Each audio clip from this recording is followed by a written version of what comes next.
ওং তস্মৈ নমঃ ভগবতে ত্রিগুণায় গুণাত্মনে কেবলায় দ্বিতীয়ায় গুরুবে ব্রহ্মমূর্তয়ে নারায়ণায় ঋষয়ে চ নরোত্তমায় হংসায় সংযত গিরে নিগমেশ্বরায়। জয় গুরু, জয় গুরু, জয় গুরু।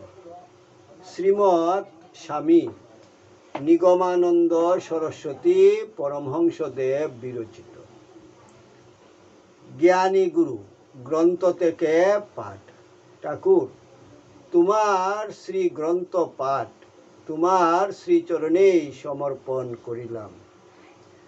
জ্ঞানী গুরু বা জ্ঞান ও সাধন পদ্ধতি, এই প্রসঙ্গে যুগবাশিষ্ঠ বলেন, অনাদ্যন্তা ভবাসাত্মা পরমাত্মেহ বিদ্যতে ইত্যেব নিশ্চয়ং স্মারং সম্যক জ্ঞানং বিদুর বুধা। নত্তা নিগমানন্দস্য গুরু শ্রীপাদ পঙ্কজম তনুমি তৎকথামৃতং তপ্ত জীবন শীতলম। জ্ঞানী গুরু গ্রন্থের নানা কাণ্ডে পরমহংসদেব পূজা পদ্ধতি ও ইষ্টনিষ্ঠা বিষয়ে লিখিতেছেন। হিন্দুর দেবদেবী বলিয়া নয়, তাহাদের পূজা পর্যন্ত প্রত্যক্ষ আকার ধারণ করিয়াছে। হিন্দু যে আধ্যাত্মিক সাধন বলে ভগবানকে প্রত্যক্ষ দেখেন, সেই আধ্যাত্মিক সাধনাও প্রত্যক্ষ রূপে প্রদর্শিত হইয়াছে। দুর্গ উৎসবে যে স্থূল পূজা হয়, তাহা আভ্যন্তরিক সূক্ষ্ম সাধনারই বাহ্য আকার। ভগবত আরাধনায় অগ্রে চিত্তকে পরিশুদ্ধ করা একান্ত আবশ্যক। সেই শুদ্ধি ব্যাপারের বাহ্যরূপী আসন শুদ্ধি, অঙ্গশুদ্ধি, ভূতশুদ্ধি প্রভৃতি। এই শুদ্ধি ব্যাপার দ্বারা সাধক পরিশুদ্ধ হন। তৎপর আত্মনিবেদন ব্যাপার। চিত্ত পরিশুদ্ধ না হইলে কেহ আপনাকে সম্পূর্ণরূপে ঈশ্বরে সমর্পণ করিতে পারে না। আত্মনিবেদন করিতে গেলে হৃদয়ের সমুদয় কামনা, প্রবৃত্তি, শ্রদ্ধা ও ভক্তি দেবমুখী হওয়া চাই।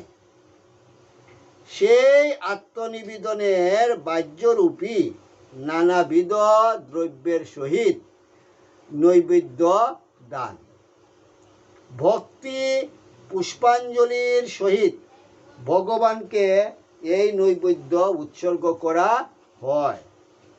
যতক্ষণ পর্যন্ত মায়া, মোহ ও সংসার আসক্তি থাকে, ততক্ষণ পর্যন্ত কখনোই সম্পূর্ণরূপে ঈশ্বরে আত্মনিবেদন হয় না। যদি ইন্দ্রিয় পরতা এবং রিপু পরতন্ত্রতা কিছুমাত্র থাকে, তবে আত্মনিবেদন হইতে পারে না। এই সংসার আসক্তি, ইন্দ্রিয় ও রিপু পরতন্ত্রতাই মানবের পশুত্ব।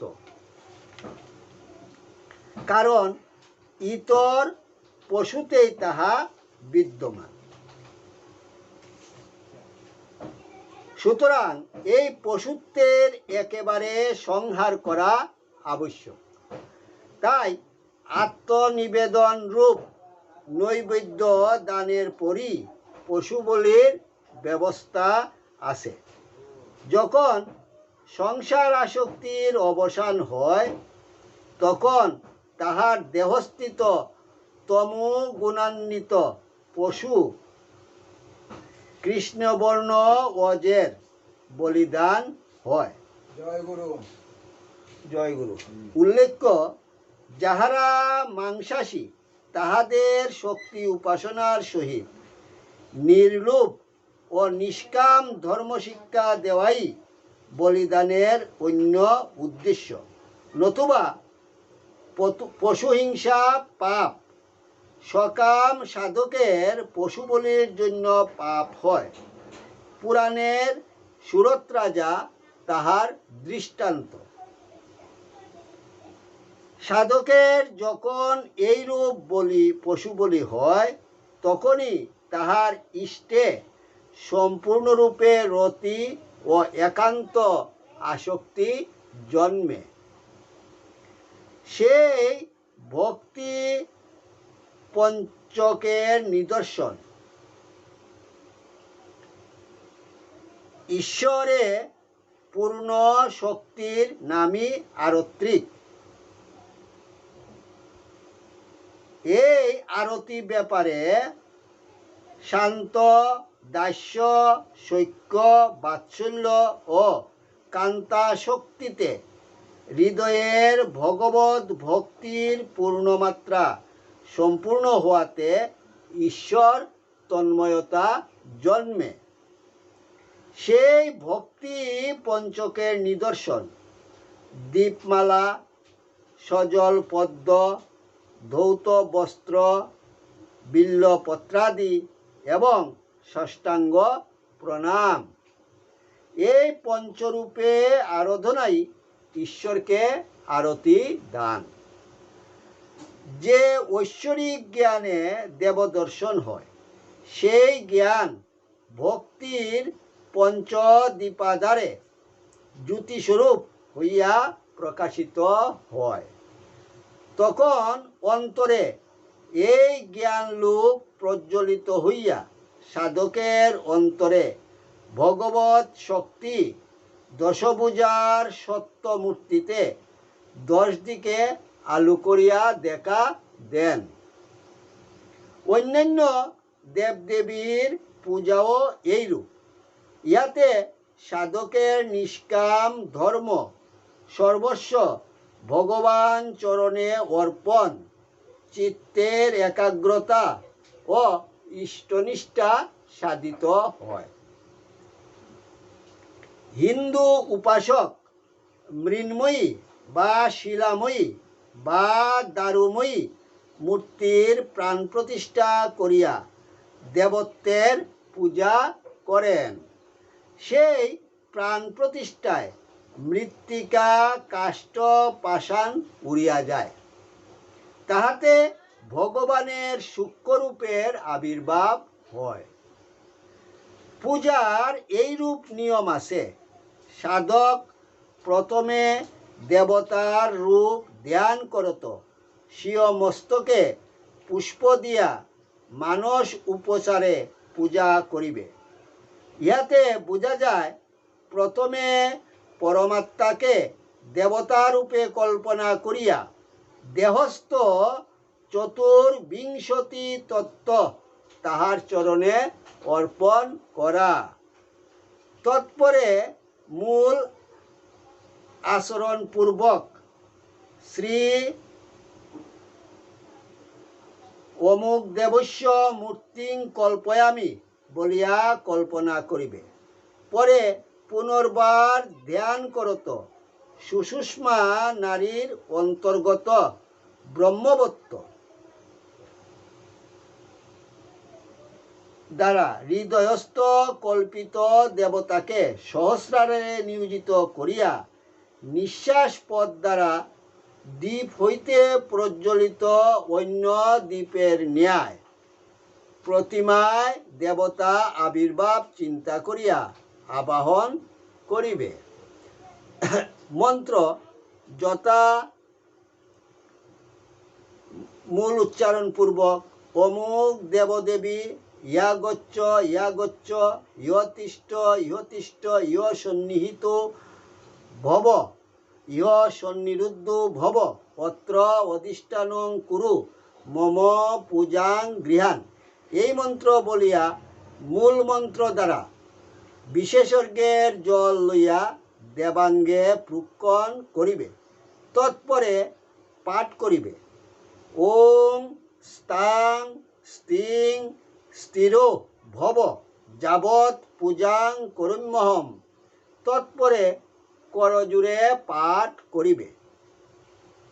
তবেয়ং মহিমা মূর্তিস্ততস্যাং তাং সর্বগং প্রভু ভক্তি স্নেহ সমাকৃষ্টং দীপবৎ স্থাপয়ামহম। পাঠক বুঝিলে, প্রথমে সর্বব্যাপী পরমাত্মার দেবতা মূর্তি কল্পনা করিয়া সম্মুখস্থ ঘটে বা পটে তাহাকে আরোপ করা হইল।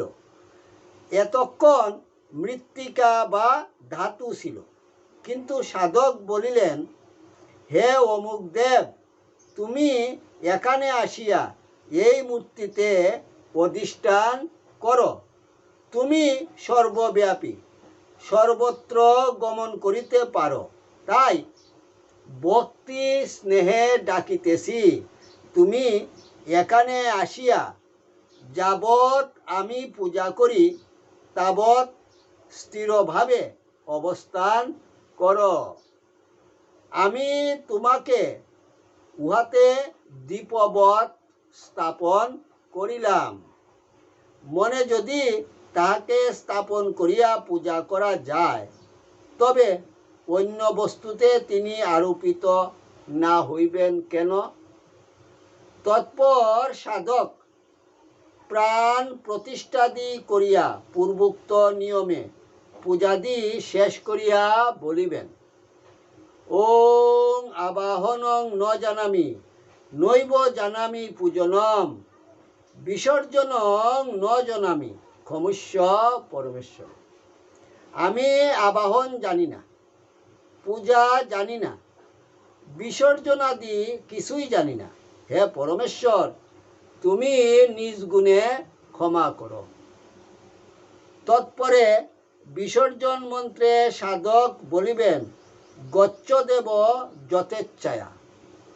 হে দেব, তুমি ইচ্ছামতো যথাস্থানে গমন করো, আমার পূজাকর্ম শেষ হইয়াছে। তখন মাটির প্রতিমা নদীর মধ্যে পদাঘাতে পাতিত হয়, কেননা হিন্দু জানে আমি যাহাকে আবাহন করিয়া পূজা করিয়াছি তিনি তো এখন নাই, স্বস্থানে চলিয়া গিয়াছেন। এই বিসর্জন ব্যাপারেই সব প্রমাণ হইতেছে যে হিন্দুগণ প্রতিমা পূজা করে না। পূজার ভিতর আত্মসমর্পণ বিষয়টি আরো সুন্দর।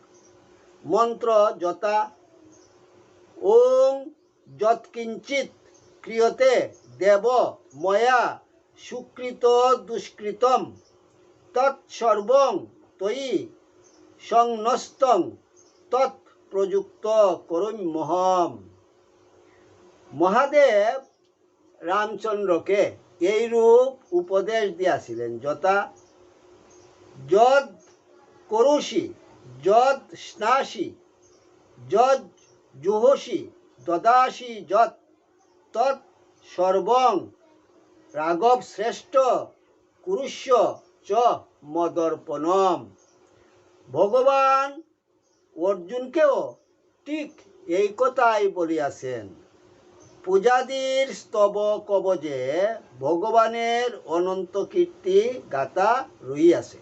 অতএব হিন্দুদিগের মন্ত্র ও পূজা পদ্ধতি ব্রহ্ম উপাসনার স্থূল অবয়ব মাত্র। যাহারা তীর ছুঁড়িতে আরম্ভ করে তাহারা প্রথমে কোনো স্থূল পদার্থ লক্ষ্য করিয়া তীর ছুঁড়িতে আরম্ভ করে, তারপর ক্রমে ক্রমে সূক্ষ্ম হইতে সূক্ষ্মতর পদার্থ লক্ষ্য করিয়া তীর ছুঁড়ে এবং তাহাতে লক্ষ্যবিদ্ধ করিতে সুপারক হইয়া উঠে। সেইরূপ সাধকগণ প্রথমে দেবতার সূক্ষ্ম শক্তি লক্ষ্য করিতে পারে না, কাজেই তদবস্থায় স্থূলরূপ বা জড়ে তাহাদের লক্ষ্য স্থির করিতে হয়। প্রথমে দেবমূর্তি অবলম্বন করিয়া তদুপরি ভাবনা স্রোত প্রবাহিত করিতে শিক্ষা করা হয়।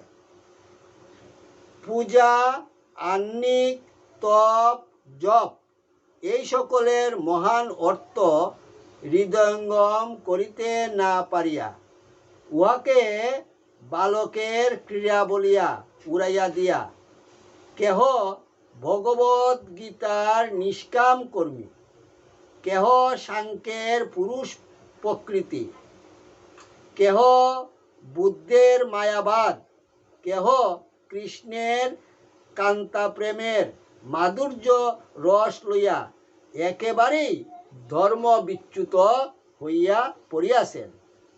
জানি যে সকল কার্য উত্তম ও সাধনাঙ্গের মধ্যে শ্রেষ্ঠ, সে সকলের মধ্যে এইগুলা উত্তম, কিন্তু তাহাতে তোমার কি? তুমি সুস গঠনে অক্ষম, কামানের বায়না লও কেন? তুমি যাহা জানো, যেমন সঞ্চয় করিয়াছ, যেমন অধিকারী হইয়াছ, তদ্রূপ কার্য কর। তোমার হৃদয় ক্ষুদ্র, তুমি শান্ত, তুমি তোমার মনের মতো মূর্তি গড়াইয়া তাহার চরণে তুলসী চন্দন অর্পণ করো, তাহাতে দোষ নাই। বরং হিন্দু ধর্মের শৃঙ্খলতাই তুমি জ্ঞান চন্দন ভক্তি তুলসী অবগত হইয়া উপাসনার সূক্ষ্ম তত্ত্বে উপনীত হইতে পারিবে। ইষ্টনিষ্ঠার জন্য বেচারি হিন্দু দিগকে কত কথা শুনিতে হয়। অনেকে বলেন, এক ধর্ম সম্প্রদায়ে তাকিয়াও শাক্ত, শৈব ও বৈষ্ণব দিগের মধ্যে পরস্পর হিংসা বিদ্বেষ কেন? হিন্দু ইহাকে একত্ব অভ্যাস বলিয়া জানে। আমার একটি লোকের জঠরানল নিবৃত্তির শস্য সঞ্চয় নাই। আমি বিশ্বের তৃপ্তির জন্য ছুটাছুটি করিলে কি হইবে? তাই সাধক প্রথম অবস্থায় আপন আপন ইষ্ট দেবতাকে শ্রেষ্ঠ জানিয়া ভক্তির উৎকর্ষ সাধন করেন। একদা পরম ভক্ত হনুমান শ্রীকৃষ্ণ বিদ্যমানে ইষ্ট পূজা করিতেছেন দেখিয়া অর্জুন জিজ্ঞাসা করিলেন, তুমি রাম ও কৃষ্ণকে কি পৃথক জ্ঞান করো? হনুমান হাসিয়া বলিলেন, শ্রীনাথে জানকী নাথে অভেদ পরমাত্মনি তথাপি মম সর্বস্ব রাম কমল লোচন। ইহাকেই ইষ্টনিষ্ঠা বলে। ইহা প্রকৃত সাধকের উক্তি। যিনি স্বীয় আরাধ্য দেবতার প্রতি সম্পূর্ণরূপে বিশ্বাস স্থাপন করিতে পারিয়াছেন, মুক্তি তাহার করতলগত।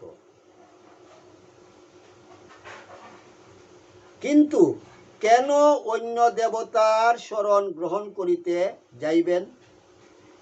স্বীয় ইষ্ট দেবতার প্রতি যাহাদের বিশ্বাস নাই, তাহারাই ৩৩ কোটি দেবতার আশ্রয় গ্রহণ করিয়া থাকে। তাহারাই একবার ডান দিকে মুখ ফুরাইয়া বলে, মাগো কালী আমাকে উদ্ধার করো। আবার বা দিকে মুখ ফিরাইয়া বলে, বাবা কেষ্ট ঠাকুর আমাকে গোলক ধামে শিয়াল কুকুর করিয়া রাখো। আমরা এরূপ সাধনার পক্ষপাতী নই। সাধকের দৃঢ়তা ও অদ্বৈত ভাব অতি উপাদেয় অমূল্য বস্তু। স্বীয় পারিজাত কুসুমের সৌরভে তাহা পরিপূর্ণ। সাধক শ্রেষ্ঠ রামপ্রসাদ গাহিয়াছেন, আমি এমন মায়ের ছেলে নই রে, বিমাতাকে মা বলিব। কমলাকান্তের একটি গান আছে, কি গরজ কেন গঙ্গা তীরে যাব, আমি কেলে মায়ের ছেলে হয়ে বিমাতার কি শরণ লব। একজন ব্রহ্মসাধক বলিয়াছেন, আর কারে ডাকিব গো মা, সাওয়াল কেবল মাকে ডাকে, আমি এমন ছেলে নই মা, তোমার ডাকিব গো মা যাকে তাকে।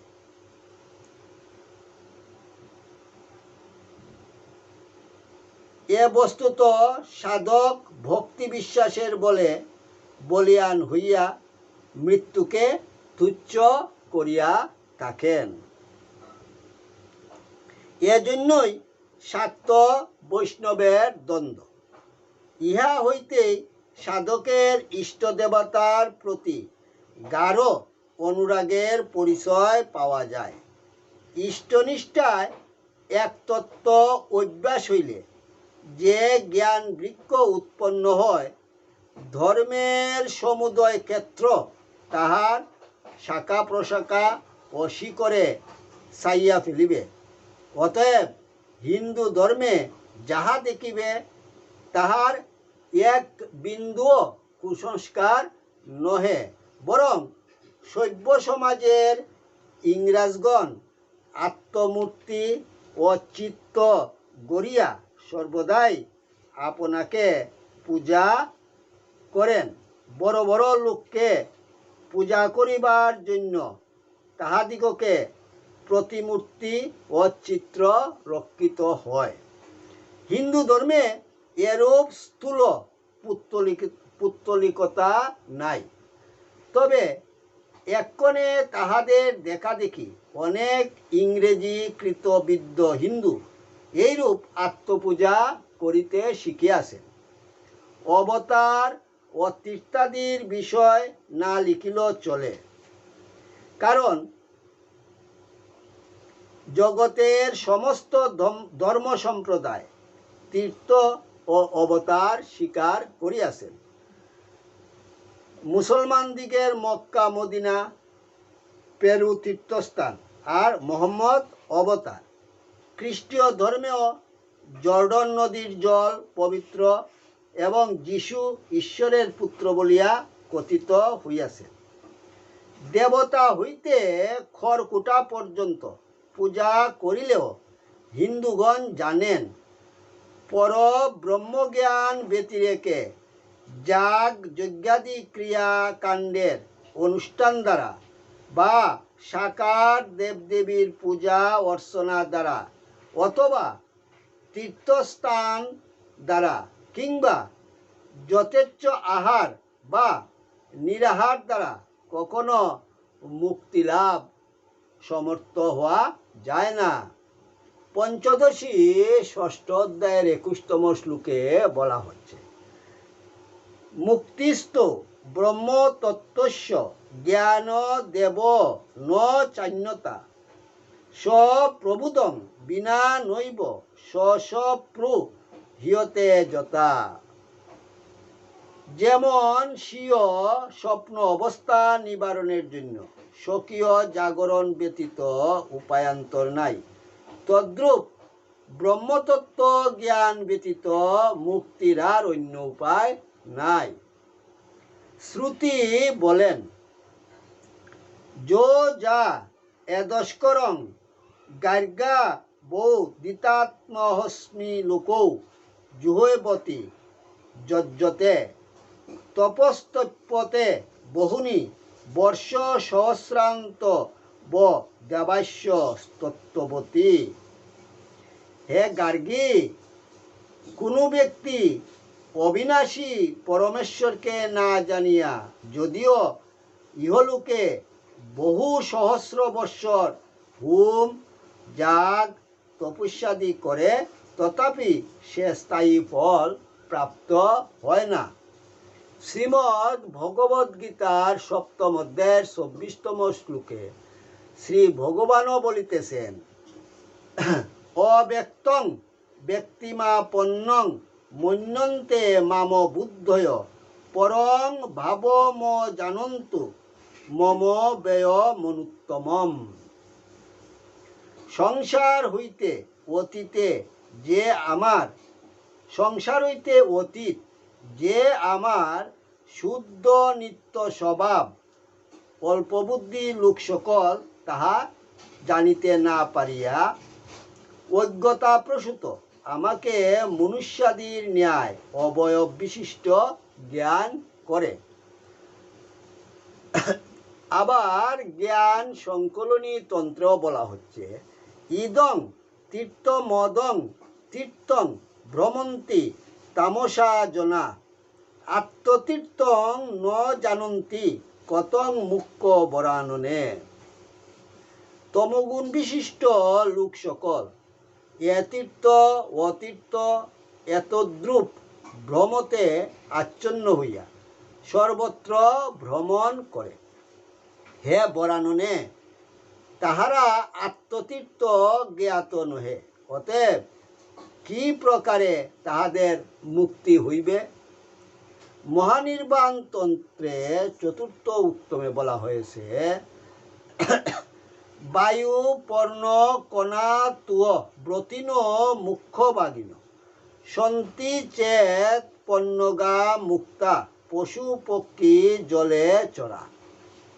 বায়ু পর্ণকণা ও জলমাত্র পান করিয়া ব্রত ধারণে যদি মুক্তি লাভ হয়, তবে সর্প পশু পক্ষী ও জলচর জীব সকলেই মুক্তি হইতে পারিত। মহাত্মা তুলসীদাস বলিয়াছেন, তুলসী তপ জপ পূজা অয়সব করিহ কা খেল জব প্রীতম সে সরোবর হৌ তোরা পিটারি মেল। তুলসী, তুমি জপ তপ প্রতিমা পূজাদি সমস্তই বালিকা দিগের পুতুল খেলার ন্যায় জানিও। যে পর্যন্ত স্বামী সহবাস না হয় সেই পর্যন্ত খেলো, তারপর পেটিকায় তুলিয়া রাখো।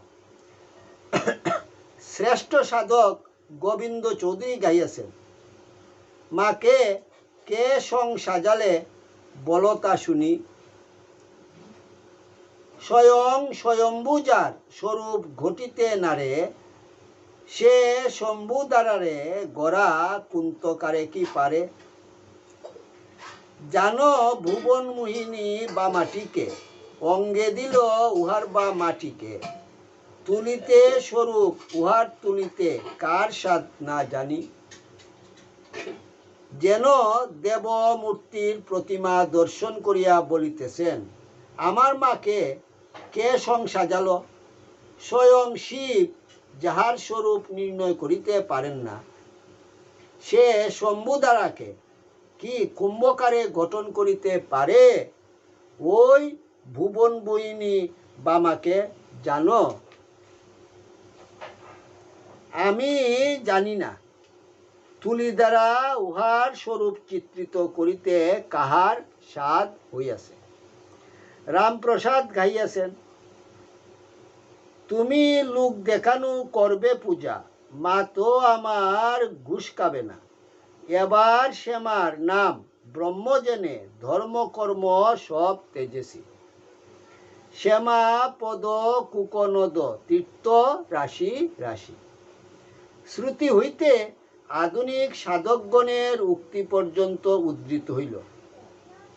যে দেশের কৃষক ভূমি চাষ করিতে করিতে রাখাল বালক গরু চড়াইতে চড়িতে এই সকল গান করে, সে দেশের লোক ব্রহ্মতত্ত্ব জানে না। আর যাহারা ঈশ্বরকে সেশন জজের পদে অভিষিক্ত করিয়া দায়রার দরবার বসে আছে, তাহারা জানে এই কথা আত্মাভিমান মাত্র। তবে হিন্দু তপ জপ দেবপূজা করে কেন? মহানির্বাণ তন্ত্র চতুর উত্তরে বলা হচ্ছে, ব্রহ্মজ্ঞানং পরং জ্ঞানং যস্য চিত্তে বিরাজতে কিং তস্য জপ যজ্ঞা দৈস্ত পুবীর নিয়ম ব্রতই। যাহার অন্তরে পরম ব্রহ্ম জ্ঞান বিরাজিত, তাহার জপ যজ্ঞ তপস্যা নিয়ম ও ব্রতাদির প্রয়োজন নাই।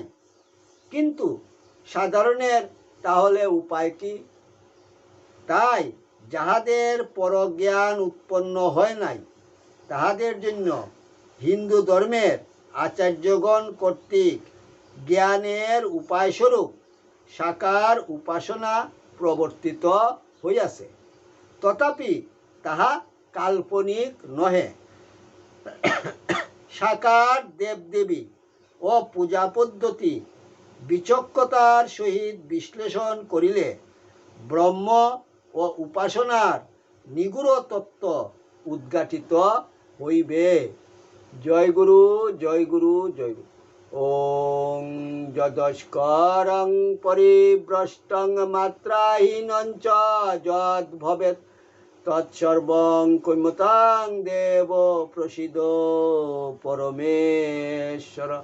সর্বে ভবন্তু সুখিনঃ, সর্বে সন্তু নিরাময়া, সর্বে ভদ্রাণি পশ্যন্তু মা কশ্চিৎ দুঃখভাগ্ ভবেৎ। ওং শান্তি শান্তি শান্তি। হরি ওম তৎসৎ।